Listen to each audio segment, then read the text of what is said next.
Nothing left to chance on the streets of Athens for the visit of Angela Merkel. Around 5,000 police were drafted into the capital on a day all protests were banned.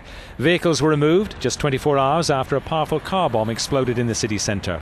The Chancellor's last visit to Athens 18 months ago was marked by demonstrations when some protesters burned German flags.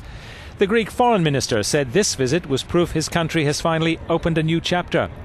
But it closed all public transport above and below the ground for the day in Athens.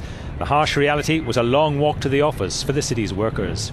They're driving us crazy. I've been walking for hours and I'm very, very tired. But we need to be patient. What else can we really do? Just be patient. I've already walked 2.5 km. For what? Merkel is here to lend us more money and then take back double the amount. Many Greeks accuse Merkel of forcing painful cuts in return for the aid keeping the country afloat.